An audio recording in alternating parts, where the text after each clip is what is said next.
안녕하세요. 오늘 저희가 함께 살펴볼 건 TVN 드라마 미지의 서울에 대한 여러 글들입니다. 네, 이게 한겨레 20일 기사도 있고 브런치 스토리 감상평, 또 인물 심리 분석 글까지 되게 다양하게 있더라고요. 네, 맞아요.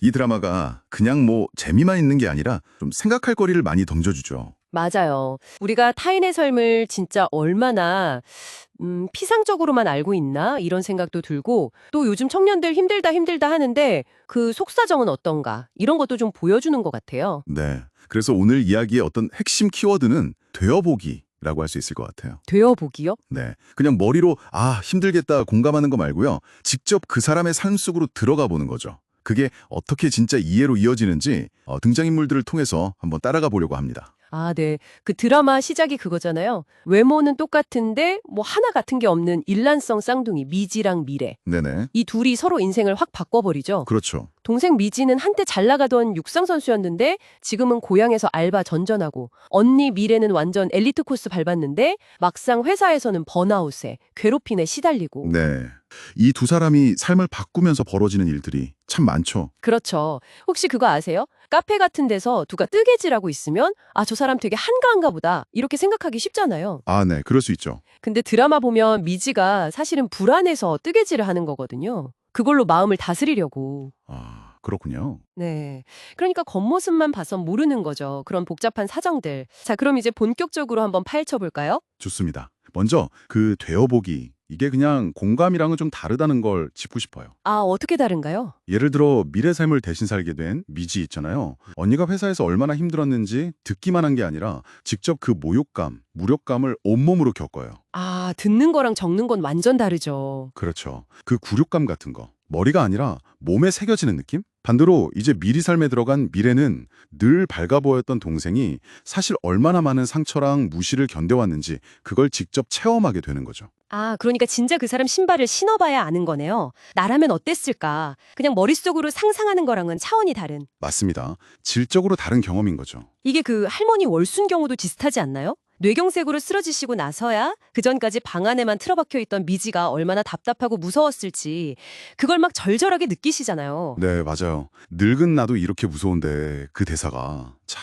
네네. 그런 직접적인 경험이 관계를 확 바꿔놓는 거죠. 그렇죠. 근데 이게 그냥 개인적인 차원 얘기만이 아니에요. 드라마가 사회적인 문제도 되게 잘 건드리고 있거든요. 사회적인 문제라면?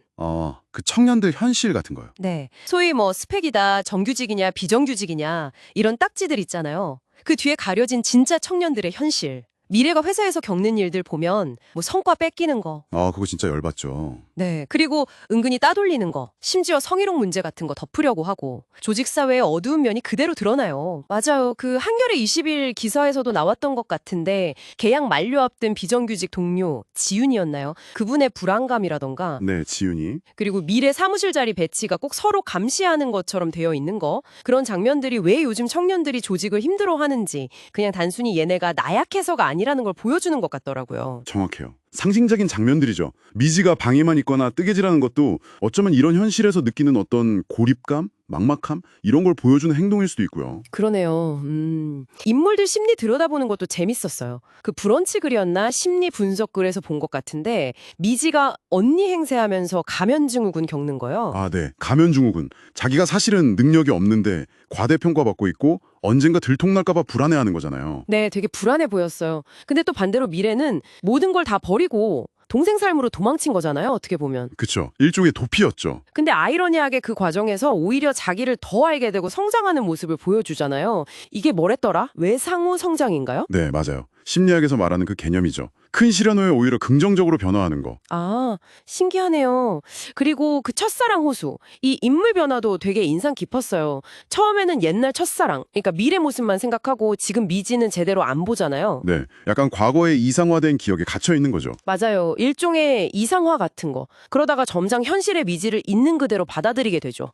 그리고 그 농장주 세진, 까칠함 뒤에? 네, 그 까칠함이 일종의 방어기제였던 거죠. 상처받기 싫어서. 근데 속으로는 사람들과 연결되고 싶어 하고. 맞아요. 되게 입체적인 인물들이에요. 네, 이 드라마가 그런 점이 좋아요. 뭐 성공, 실패, 도시, 농촌, 정규직, 비정규직 이런 식으로 딱 나누는 게 아니라 그 경계를 일부러 흐릿하게 만들면서 인물들을 더 깊이 있게 보여주죠. 아, 그래서 보이는 게 다가 아니다 이런 메시지가 계속 느껴졌나 봐요. 그렇죠. 우리가 얼마나 쉽게 판단하고 분류하는지 그걸 좀 돌아보게 만들어요. 그러고 보니 미지의 서울이라는 제목도 딱 그런 의미 같아요. 우리가 서울 하면 다 안다고 생각하잖아요. 네, 그렇죠. 익숙한 공간이죠. 근데 사실 그 안에도 우리가 전혀 모르는 각자만의 미지의 이야기가 숨쉬고 있는 거다. 뭐 이런 뜻 아닐까요? 화려한 도시 뒷골목에는 뜨개질하는 미지가 있고 번듯한 회사 안에는 남몰래 고통받는 미래가 있고. 와, 정확히 보셨네요.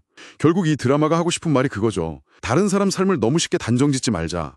그 안에 얼마나 복잡한 사정과 감정이 있는지 좀 헤아려 보자. 특히 그 사회적인 라벨, 딱지, 뒤에 가려진 청년들의 진짜 목소리에 귀 기울여야 한다. 이 점을 계속 강조하는 것 같아요. 듣고 보니 그러네요. 지금 이 이야기 듣고 계신 당신은 어떠신가요? 주변 사람들, 내가 얼마나 안다고 생각하는 사람들, 그 사람들의 삶을 얼마나 깊이 보고 계신지, 혹시 나도 그냥 겉모습, 단편적인 정보만 보고 쉽게 판단하고 있진 않은지 좀 돌아보게 됩니다. 마지막으로 이런 상상 한번 해보는 건 어떨까 싶어요. 만약에 딱 하루만 당신이 전혀 다른 삶을 사는 누군가와 삶을 바꿔 살 수 있다면, 와, 재밌는 상상이네요. 네, 누구의 삶을 한번 살아보고 싶으세요? 그리고 그 하루를 통해 어쩌면 당신 자신, 그리고 세상을 보는 어떤 새로운 미지의 시선 같은 걸 발견하게 되지 않을까요? 질문 하나 던지는 시간이 되었기를 바랍니다.